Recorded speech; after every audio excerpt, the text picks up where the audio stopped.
Welcome back to this episode of The Modern Office, where we're going to be talking about a question that's been plaguing both old and new workers in the financial services sector since time immemorial: the difference between wealth and income. What this means for you, how to define it, and how to apply it to your business as well as to your personal lives. With that said, let's get started.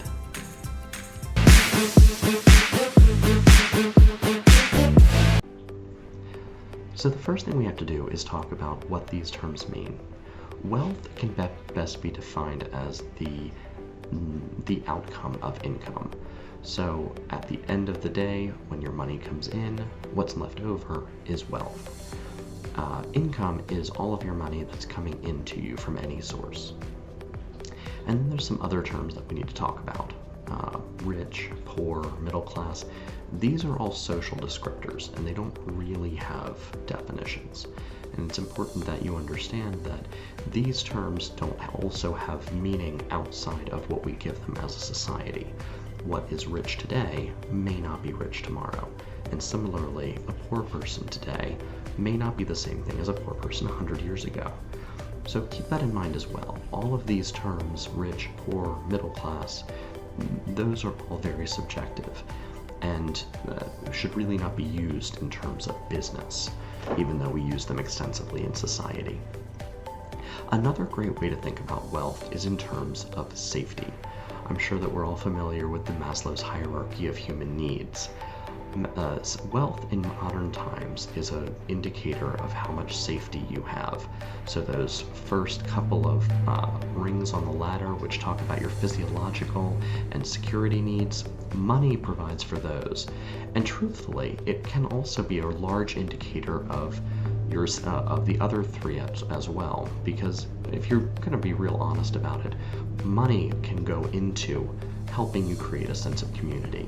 It can go into how you about esteem and how you carry yourself, and it can go into self-actualization, not because the money itself is valuable, because the wealth itself is valuable, but because it can help you achieve your dreams, which is part of self-actualization.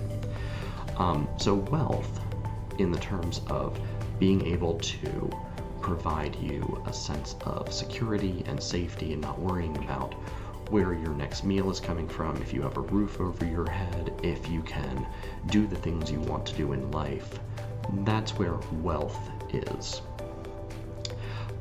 Wealth is also self-replicating income.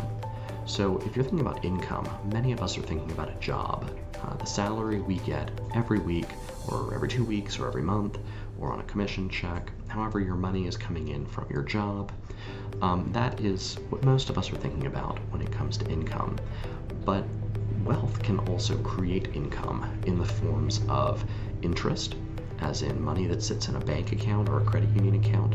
It can create rental income, as in owning property and a tenant being on that property.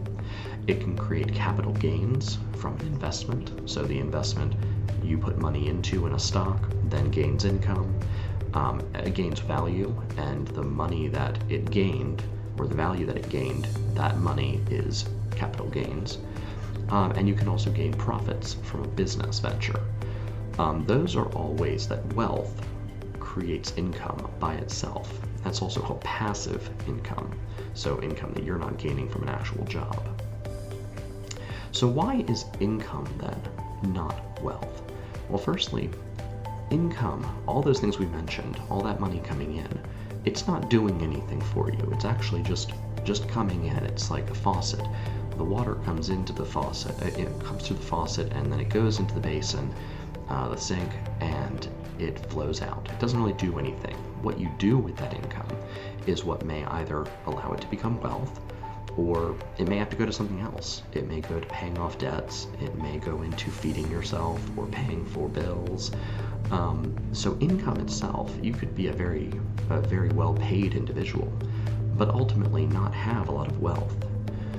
Similarly, you may have a relatively low-paying job, but because of good financial planning or low debts, actually be fairly wealthy in terms of having the security that your income affords you. And that goes into mindset. Ultimately, whatever your income is, to an extent, you may end up being in a fairly wealthy position because your ability to manage your money has afforded you that security that we talked about, that safety that wealth provides. And additionally, even if you don't have a great job, as we talked about, that paycheck coming in, how you manage your income could allow your wealth to be self-replicating, as we talked about, as far as interests, rent, capital gains, or profits. And eventually, the wealth itself would outstrip any kind of money that you're bringing in from a paycheck. So how is this useful? Well, if you're in the financial services sector, so banking, collections, sales, insurance, anything like that, then this is fairly obvious. It helps us understand where our customers are coming from. If you're in collections, you need to know where is your customer's money coming from so that you can best help them understand a holistic solution to fixing their debt-to-income ratio. If you're a financial planner, this is also obvious. You're going to be doing an in-depth analysis of your customer and helping them establish a footing for how they're going to go forward in the future to build wealth that they can live off of. However, even if you aren't in one of these sectors where it's obvious that wealth and income correlate to each other, remember that all industries are essentially financial. Whether it's government, nonprofits, I say that with gigantic quotation marks, any industry is essentially financial because money is used to pay for everything. And understanding how money works at both a micro and macro level is essential to being successful. With that, I thank you very much for attending this episode of The Modern Office, and I look forward to seeing you in the future. Please click like and subscribe below, and thank you for joining me.